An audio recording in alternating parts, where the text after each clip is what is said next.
Ça y est, le stage s'est achevé. Les éperviers du Togo ont bouclé donc les 2 matchs amicaux qui devaient marquer donc le regroupement de ce mois de mars. Une victoire et puis un match nul. On en parle parce que le bilan semble positif, mais il y a également des chantiers sur lesquels le sélectionneur doit vraiment se reposer pour les prochaines échéances.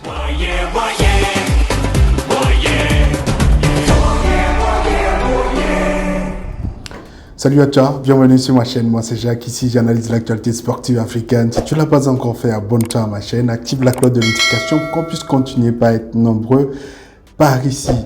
Les éperviers ont terminé leur stage, un stage qui a cristallisé les attentions parce qu'il y avait beaucoup d'enjeux, notamment la présence dans l'effectif des éperviers du Togo de nouveaux joueurs qui ont eu cette fois-ci la chance de pouvoir s'illustrer durant ces 2 matchs.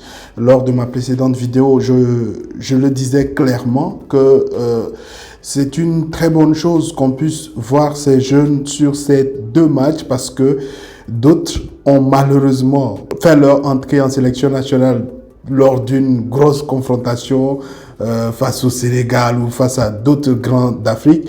Mais au moins, dans ces 2 matchs, ils ont la possibilité de montrer qu'ils ont la capacité et qu'ils ont peut-être un avenir au niveau de la sélection.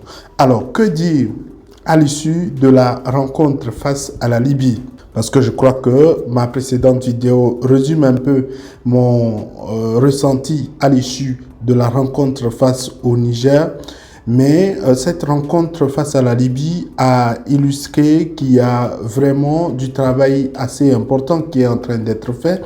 Déjà dans la production de jeux. J'entends autour que beaucoup estiment que oui, ce n'est rien quand on dit que le Togo joue. Mais c'est assez important qu'on puisse le relever parce que ce n'était pas autant l'habitude de cette sélection.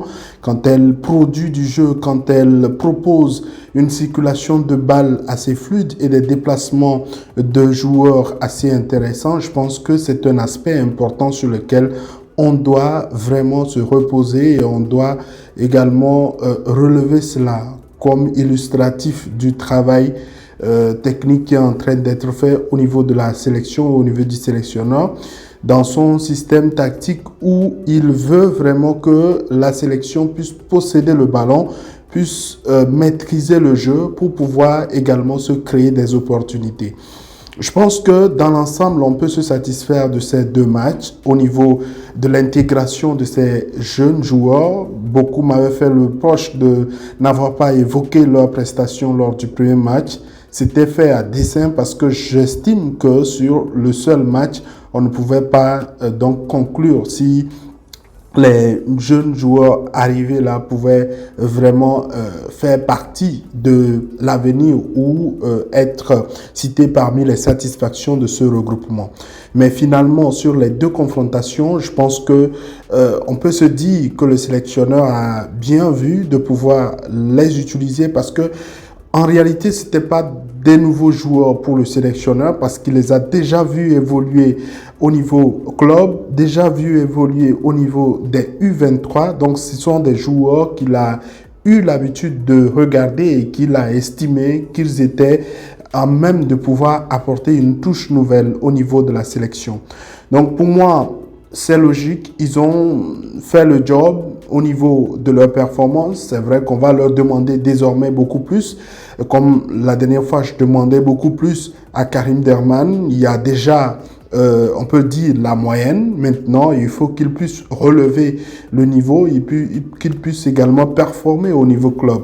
Le mal parfois au niveau de nos joueurs ou de notre sélection particulièrement, c'est que pour la plupart du temps, sur ces regroupements-là, vous allez voir des satisfactions, vous allez voir des réussites, mais après, au niveau club, parfois, ça ne suit pas. Et donc, à l'issue d'un regroupement, vous allez vous rendre compte qu'il y a beaucoup de choses positives.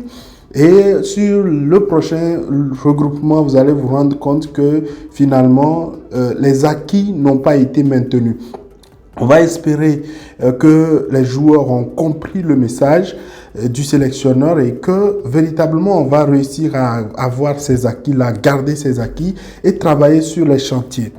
Pour moi, les chantiers, c'est vrai qu'on a eu la possibilité de voir Alexis Ouromaou qui a fait le job, le gardien également qui a assuré, et l'entrée également du capitaine Jen Dakonam a été remarquable. Je pense que tout cela montre qu'au niveau défensif, c'est vrai qu'on peut continuer par travailler, mais ce n'est pas tant autant le plus grand chantier. Le plus grand chantier pour moi, c'est le milieu de terrain, les transitions et puis l'attaque.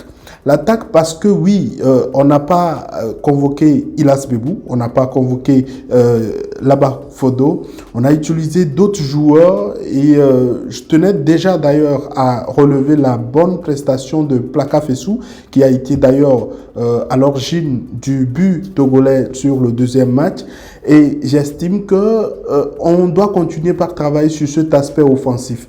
C'est vrai qu'on parle de l'inefficacité de nos joueurs, mais si forcément on n'utilise pas les combinaisons habituelles, on ne réussit pas forcément à atteindre cet objectif. Et pour moi, il faut qu'on mette de la pression à nos attaquants, qu'ils puissent continuer par s'entendre dans les déplacements, dans les appels, et qu'il n'y ait pas trop de frustration comme ce à quoi parfois on assiste.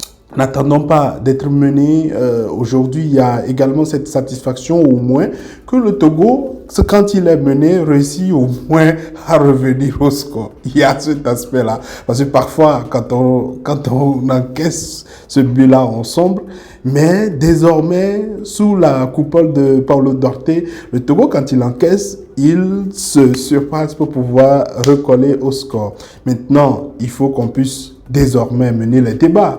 Il faut qu'on puisse mener au score et qu'on puisse doubler, tripler pour que tout puisse marcher. Quel est ton avis à l'issue de ce stage de la sélection nationale togolaise? J'attends ton commentaire. Si tu ne l'as pas encore fait, abonne-toi pour qu'on puisse continuer par être nombreux par ici. À la prochaine.